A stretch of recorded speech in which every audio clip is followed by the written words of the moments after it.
Halo Sobat Catur semua, selamat bertemu kembali. Di video kali ini saya akan membahas sebuah game yang sangat menarik yang mempertemukan antara Yasser Seirawan dari Amerika Serikat saat melawan Anatoly Karpov, jagoan dari Uni Soviet.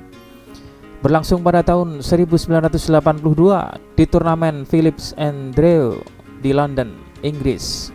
Seirawan secara gemilang berhasil mempermalukan Karpov, berhasil menggiring perwira Karpov ke sayap menteri. Setelah raja ditinggal sendirian, raja ini ditelanjangi dan dipaksa masuk ke jurang mat. Bagaimana serunya pertandingan ini? Oke, mari kita lihat. Bermain sebagai putih, Yasser Seirawan memulai dengan kuda F3. Pembukaan reti, langkah pembukaan yang krusial yang bersifat psikologis. Dalam bukunya yang berjudul Winning Chess Brilliances, Seirawan sengaja memilih pembukaan ini sebagai pembukaan yang jarang dimainkan Karpov. Lalu Karpov merespon dengan kuda F6, C4, E6, membuka jalur pengembangan gajah, kuda C3, dan Karpov mulai memanaskan pusat dengan D5, memprovokasi pertukaran pion pusat. Seirawan melanjutkan D4. Setelah Karpov bermain gajah E7, Seirawan mengembangkan gajahnya ke G5. Dibalas Karpov H6, mengusir gajah. Setelah gajah mundur, Karpov melakukan rokade. Benteng C1 dibalas B6, bermaksud mendukung langkah selanjutnya C5. Pion pukul pion, membuka jalur C. Diambil kuda. Langkah ini perlu karena putih memiliki keunggulan awal dalam ruang. Penting bagi hitam untuk bertukar biji untuk memberikan ruang bagi hitam. Kuda putih mengambil dengan keuntungan menciptakan peran bentengnya di lajur C, dan pion balik mengambil. Hitam tidak dapat mengambil gajah H4 karena ada ancaman paksa ke pion C7 dan balik dipukul menteri. Karpov berharap bisa memanfaatkan lajur E yang setengah terbuka dengan menteri dan bentengnya, serta memanfaatkan mayoritas perwiranya yang di sayap menteri. Tapi rupanya Seirawan memiliki rencana lain yang tersembunyi. Oke, kita lanjutkan. G3, persiapan pengembangan gajah ke G2, dibalas hitam benteng ke E8 dengan ide memperkuat tekanan ke pion E2 dan berusaha mencegah putih melakukan rokade.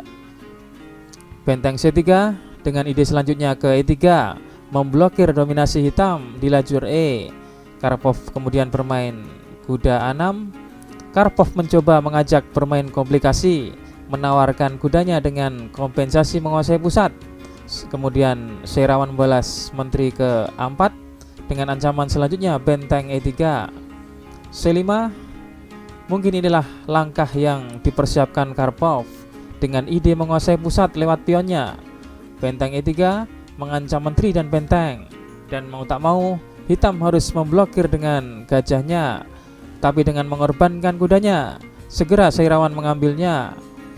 C kali D4 mengancam benteng. Tentu saja kuda tidak dapat ambil pion ini karena ada ancaman menteri ke B4. Melakukan skak dan menggarpu kuda. Dan di partai aslinya, Seirawan memainkan benteng ke B3. Benteng lari ke arah yang tepat karena ada ancaman menteri ke B4. Gajah F5, gajah G2, gajah ke C2 mengancam benteng, berharap benteng berpindah dalam mengawal petak B4. Tapi putih bermain cerdik dengan kuda kali D4, menyerang gajah dan membiarkan bentengnya. Sekarang gajah hitam terancam, dan mau tak mau gajah ini memukul benteng. Balik dipukul kuda. Dua perwira ringan putih melawan satu benteng, tapi hitam memiliki beberapa kelemahan pada pionnya. Pion A7 yang terpencil dan pion gantung D5 yang sendirian. Jika putih memiliki kesempatan rokade, maka secara perlahan posisi hitam akan memburuk. Benteng A ke C8, sebuah langkah natural dari Karpov, membawa bentengnya ke dalam permainan. Gajah F3 membackup pion E. Karpov memainkan bentengnya ke baris kedua. Seirawan melakukan rokade pendek, langkah yang sangat aman dari Seirawan dengan memposisikan Raja Rokade di pojok. Putih sekarang dapat memfokuskan kembali pada serangannya.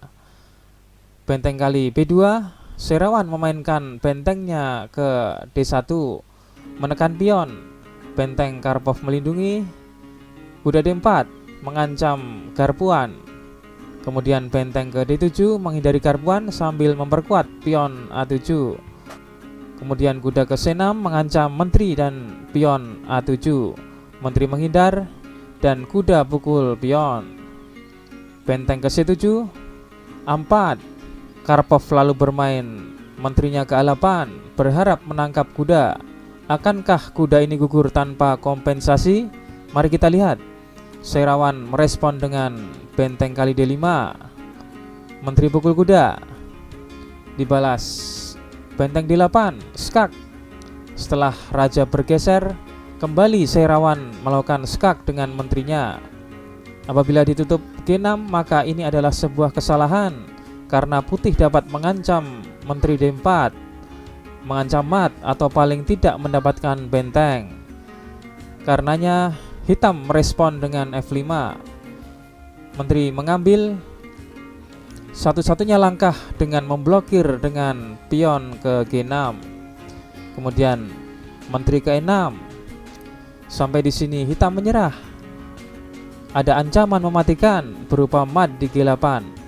Apabila dilanjutkan, misalnya benteng C1 skak, raja G2, menteri G7, dan putih melanjutkan benteng ke D7 dan menteri hitam hilang. Hitam kalah perwira dan kalah pion. Secara strategis putih berhasil menggiring perwira hitam ke sayap menteri. Setelah raja ditinggal sendirian, raja ini ditelanjangi dan dipaksa masuk ke jurang mat. Demikianlah partai antara Yasir Seirawan saat melawan Anatoly Karpov di ajang Phillips and Drew di London, Inggris pada tahun 1982. Selanjutnya akan kita tampilkan kunci jawaban problem catur video yang kemarin. Kuncinya adalah menteri ke B1. Apabila raja pukul benteng, maka menteri ke G1, raja H4, dan menteri G4, skak mat. Atau apabila raja lari ke F2, maka benteng H2. Apabila raja ke G3, maka menteri B8, skak mat. Atau apabila raja lari ke E3, maka putih akan menutupnya dengan menteri C1, skak mat. Dan akan kita tampilkan problem catur terbaru. Silahkan dianalisa. Kunci jawabannya akan kita tampilkan di video selanjutnya. Sekian dan terima kasih.